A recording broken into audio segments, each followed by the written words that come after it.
get out of my head, 'cause I'm not in yours. Testing. Testing. 1, 2, 3. I hope this thing still works.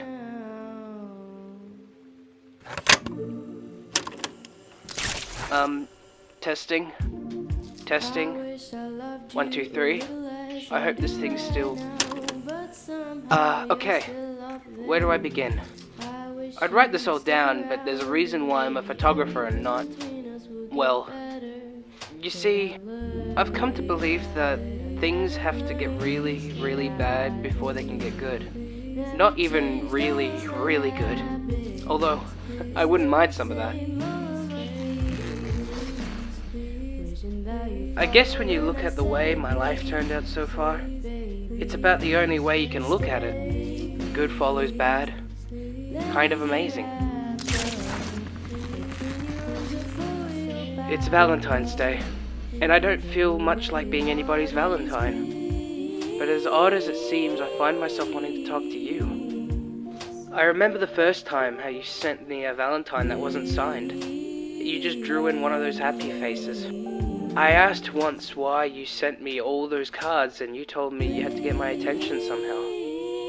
Where could my head have been that I wasn't paying attention to you? What was it that my Uncle Ben used to say? Youth is wasted on the wrong people. I know you'll never hear this, but someday, there may be someone who should know about you. Us. Your name was Gwen Stacy. Mine is Peter Parker. This is the story of how we fell in love, or more appropriately, how we almost didn't fall in love.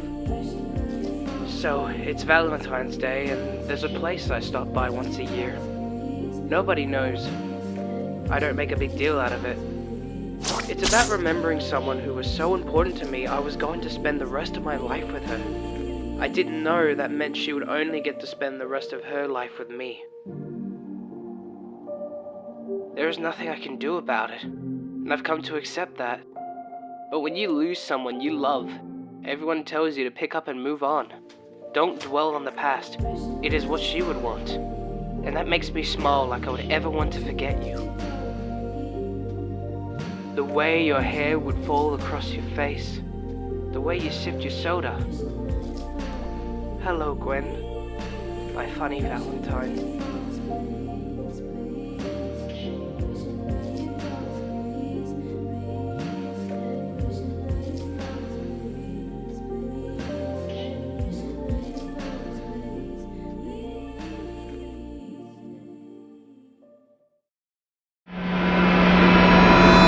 But like I said, before something good could happen, something really, really bad had to happen. Take a long look, Parker, because this is the last face you are ever going to see.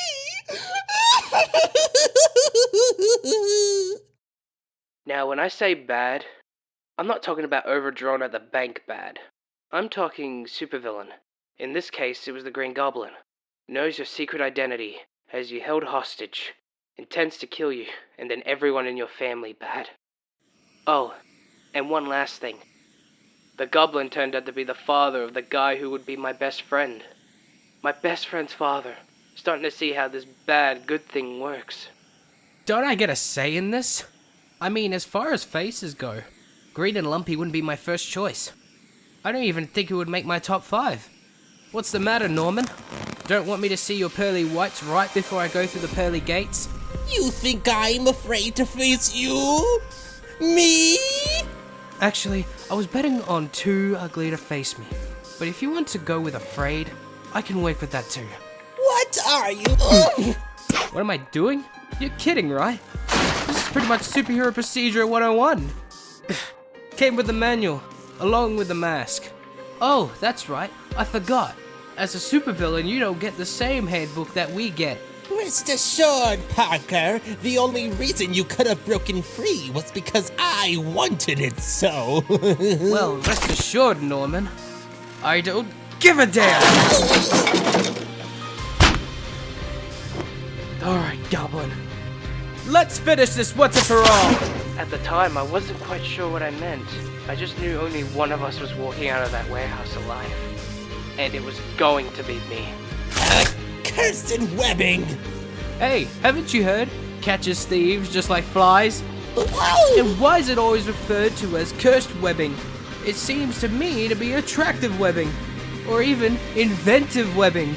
We spiders take our webbing personally. You're going to respect the webbing, Gobby, like you're going to respect me. You're nothing but a punk kid. I'd have to admit, I was hitting him with everything I had and he just wasn't going to fold. In fact, I was more than a little disappointed to learn your secret identity. My nemesis turns out to be a schoolboy. A disappointment just like my son. A pathetic, sniveling loser who will never make anything out of himself. Now, what do you have to go and bring Harry into this, Norman? I don't even like the guy all that much. You leave my son out of this.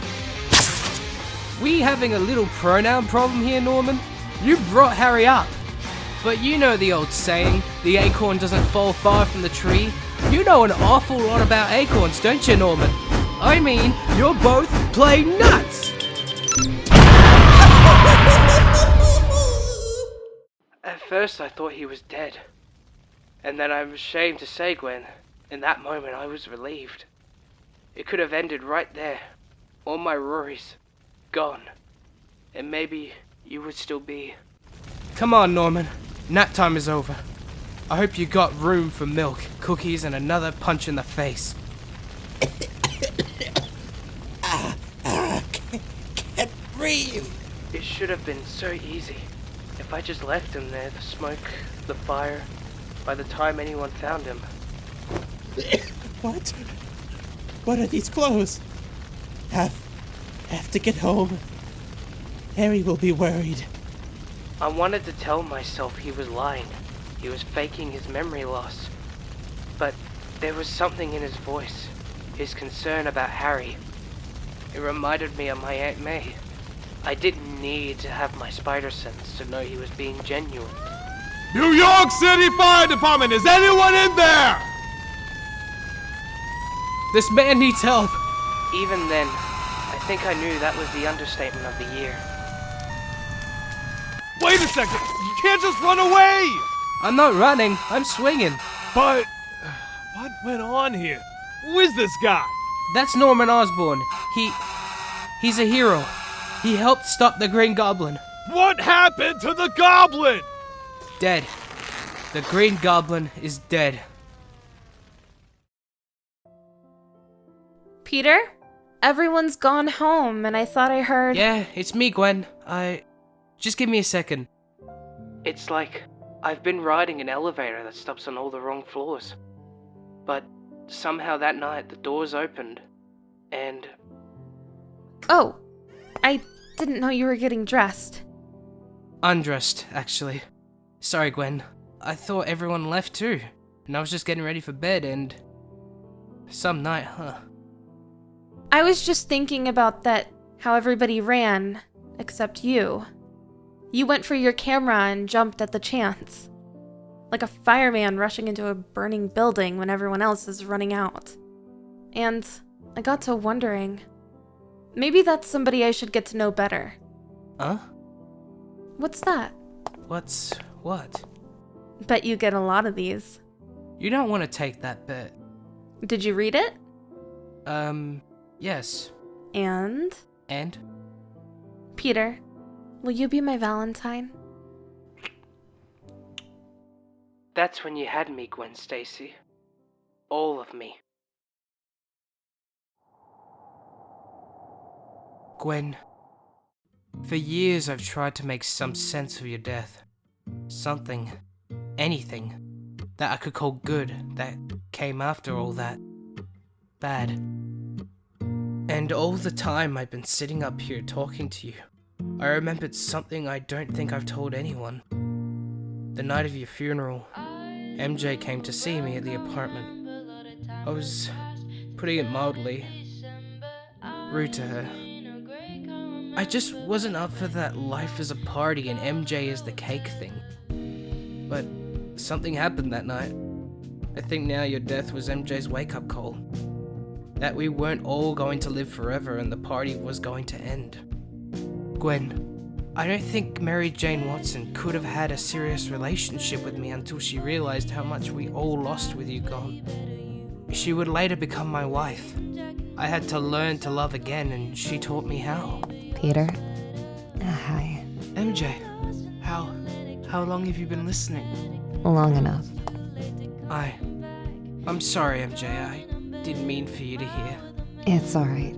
I just came up to make sure you were okay. Yeah, I'm okay. Will you do me a favor, Peter? Say hello for me and tell Gwen I miss her too.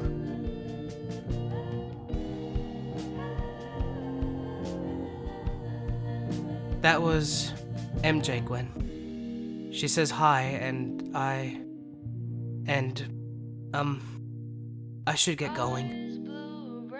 I guess when I try and sum up how I feel sometimes around this time of year, I feel blue. Not like I've been dipped in with the tidy bowl man, but like in music, in jazz, in feeling blue.